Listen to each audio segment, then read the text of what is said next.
Conflict management or conflict resolution is basically a collection of methods and techniques aimed at dissolving conflicts. We generally consider conflict a problem which needs fixing, but in order to fix something, you must know first what it is.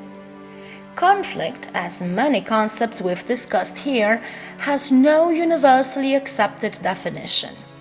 It is yet to be determined if it represents a situation or a behavior.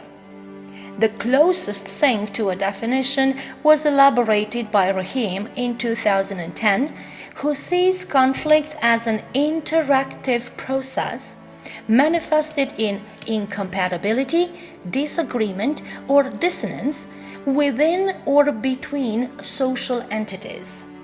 Social entities are either individuals, groups, or larger social structures like a community, a country, a race, even the whole world.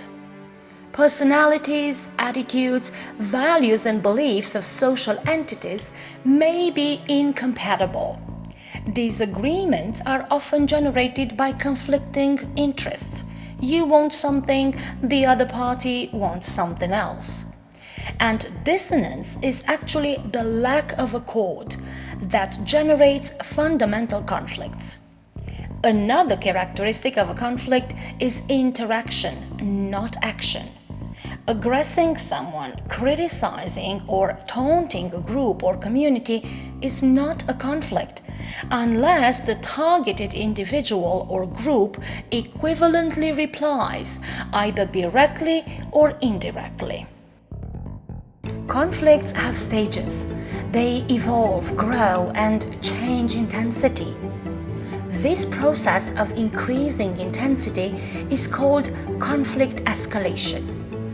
This process occurs because involved parties hope to reach a consensus and settle the dispute early. When they fail to control the conflict because of psychological and interpersonal factors, frustration constantly builds up and conflict escalation occurs.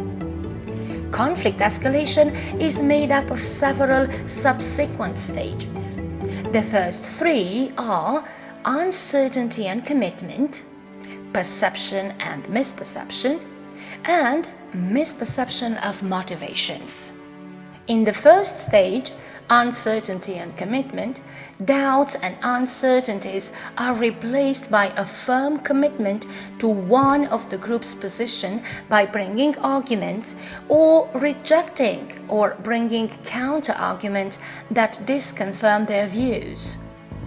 The second stage invites involuntary or downright abuse of fallacies.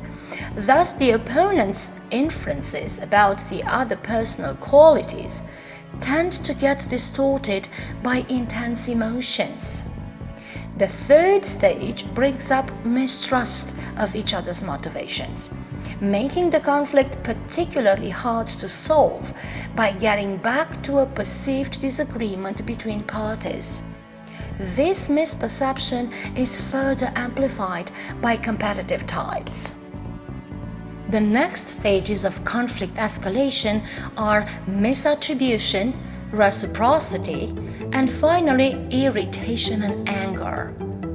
Misattribution represents an effect in psychology which involves assuming that one's behavior is caused by internal personal factors rather than external situational ones.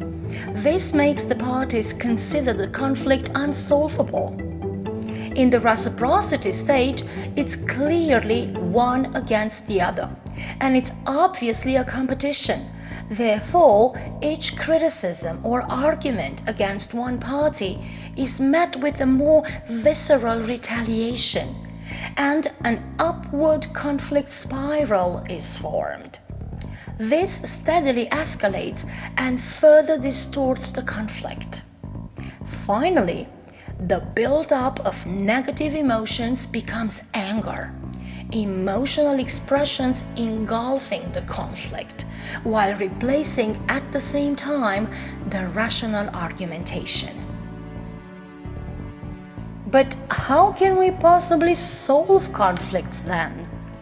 Well, it turns out there are ways. The process is called conflict resolution, an applied process aimed at reducing, eliminating, or terminating conflicts. Then we also have conflict management. The difference between them is that while conflict resolution seeks to stop a conflict from advancing, conflict management is the process aimed at limiting the negative aspects by focusing on the positive ones. Most of us dislike conflicts and would be rid of them as quickly as possible. In order to achieve that, we can make use of the dual concern model based on the analysis of two dimensions: assertiveness, concern for self, and empathy, concern for others. According to this model, there are several styles we approach when we try to solve a conflict. The first one is avoidance. This approach is roughly based on deflection, and those who employ this strategy tend to change the subject, joke, or pretend that the conflict doesn't exist. The second one is yielding. This is characterized by a high level of empathy, and those who employ this strategy tend to withdraw from the conflict and avoid it by giving up. The next one is competitive. Characterized by a high level of assertiveness, those who employ this strategy want to solve the conflict in their favor no matter the cost. The fourth one is conciliation. Basically, we can agree to disagree. The last one is cooperative. It is the most productive way of conflict resolution, employed by problem-solving, pragmatic individuals, especially when they have elevated interests in their own outcomes as well as the outcomes of others. While there are various ways in which parties involved in or with stakes in the conflict can manage it, we may want to consider conflict mediation as well. A mentor can and is advisable to make use of mediation whenever possible.